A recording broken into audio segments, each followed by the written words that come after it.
തൃശൂർ പോട്ട federal ബാങ്കിൽ നിന്ന് 15 ലക്ഷം രൂപ കൊള്ളയടിച്ച സംഭവത്തിൽ പ്രതി റിജോ ആന്റണിയുടെ മൊഴി പുറത്ത്. ബാങ്കിലെ പണം മുഴുവനായി എടുത്തുകൊണ്ട് പോകണമെന്ന ഉദ്ദേശമില്ലായിരുന്നു. തനിക്ക് ആവശ്യമുള്ള പണം കിട്ടിയെന്ന് ഉറപ്പായതോടെയാണ് ബാങ്കിൽ നിന്ന് പോയതെന്നും പ്രതി പോലീസിനോട് പറഞ്ഞു. ബാങ്ക് മാനേജർ മരമണ്ടനാണെന്നും കത്തികാട്ടിയ ഉടൻ മാനേജർ മാറി തന്നുവെന്നും റിജോ മൊഴി നൽകി. ജീവനക്കാർ എതിർത്തിരുന്നുവെങ്കിൽ മോഷണത്തിൽ നിന്ന് പിന്മാറിയേനെയെന്നും ഇയാൾ പറയുന്നു. അതേസമയം പ്രതിയെ പിടിച്ചതിൽ സന്തോഷമുണ്ടെന്നാണ് Potta Federal Bank manager PG Babu പറഞ്ഞത്. പ്രതിയെ ഉടൻ പിടികൂടുമെന്ന് പ്രതീക്ഷിച്ചിരുന്നതായും അദ്ദേഹം പറഞ്ഞു. പിടിയിലായ റിജോയുടെ വീട്ടിൽ നിന്ന് പുലർച്ചെ പോലീസ് നടത്തിയ തെളിവെടുപ്പിൽ ബാങ്കിൽ നിന്ന് മോഷ്ടിച്ച 15 ലക്ഷം രൂപയിൽ 12 ലക്ഷവും കണ്ടെത്തിയിരുന്നു. മോഷണ മുതലിൽ നിന്ന് 2,94,000 രൂപ അന്നനാട് സ്വദേശിക്ക് കടം വീട്ടാൻ നൽകിയിരുന്നു. ഇതിൽ 2,29,000 രൂപ അന്നനാട് സ്വദേശി പോലീസ് സ്റ്റേഷനിൽ എത്തിച്ചു.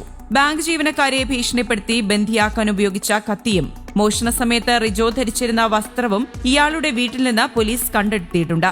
റിജോയെ സംഭവം നടന്ന ബാങ്കിലെത്തിച്ച് തെളിവെടുപ്പ് നടത്തി. ഇതിനുശേഷം പ്രതിയെ തിങ്കളാഴ്ച തന്നെ കോടതിയിൽ ഹാജരാക്കുമെന്നാണ് വിവരം. ചാലക്കുടി ബാങ്ക് കവർച്ചാ കേസിൽ റിജോ ആന്റണി എന്ന റിൻഡോയെ കുടുക്കിയത് പ്രദേശവാസിയായ സ്ത്രീയുടെ മൊഴിയാണ്. CCTVയിൽ കണ്ടതിന് രൂപസാദൃശ്യമുള്ള ഒരാൾ ഇവിടെ താമസമുണ്ടെന്ന മൊഴിയായിരുന്നു റിജോ ആന്റണിയിലേക്ക് പോലീസിനെ എത്തിച്ചത്.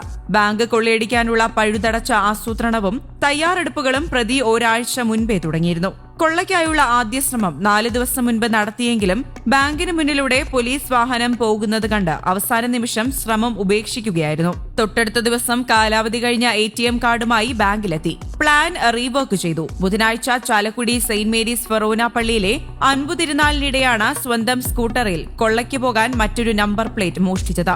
മോഷണത്തിനെത്തിയത് സ്കൂട്ടറിൽ റിയർവ്യൂ മിറർ ഇല്ലാതെയാണ്. തിരക്കൊഴിഞ്ഞ സമയമെന്ന നിലയിലാണ് വെള്ളിയാഴ്ച തന്നെ മോഷണത്തിന് തിരഞ്ഞെടുത്തത്. 2നും 2:30ക്കും ഇടയിലുള്ള ജീവനക്കാരുടെ ഉച്ചഭക്ഷണ സമയവും നേരത്തെ മനസ്സിലാക്കി. 2:12 ബാങ്കിനുള്ളിൽ കയറി. വെറും 3 മിനിറ്റിനുള്ളിലാണ് പണം കൊള്ളയടിച്ച് കടന്നുകളഞ്ഞത്. നേരെ പോയത് എറണാകുളം ഭാഗത്തേക്ക്. തിരികെ ഊടുവഴിയിലൂടെ തൃശൂർ ഭാഗത്തേക്ക് നീങ്ങി നാടുകുന്ന് ബസ് സ്റ്റോപ്പിൽ എത്തുകയായിരുന്നു.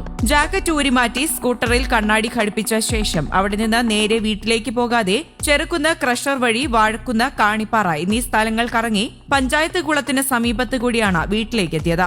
ബാങ്കിൽ നിന്നും വീട്ടിലെത്താൻ പ്രതിക്ക് വേണ്ടത് 15 മിനിറ്റോളം മാത്രമാണ്. പക്ഷേ നാട് മുഴുവനും കറങ്ങി പ്രതി എത്തിയത് 1 മണിക്കൂറിനുള്ളിൽ. കവർച്ചയെക്കുറിച്ച് അയൽക്കാർ ചർച്ച ചെയ്യുമ്പോൾ റിൻഡോ ആന്റണി സജീവമായി പങ്കെടുത്തു. അവൻ ഏതെങ്കിലും കാട്ടിൽ ഒളിച്ചിരിപ്പുണ്ടാകുമെന്നാണ് കുടുംബയോഗത്തിലെ ചർച്ചയിലെ കമന്റ്.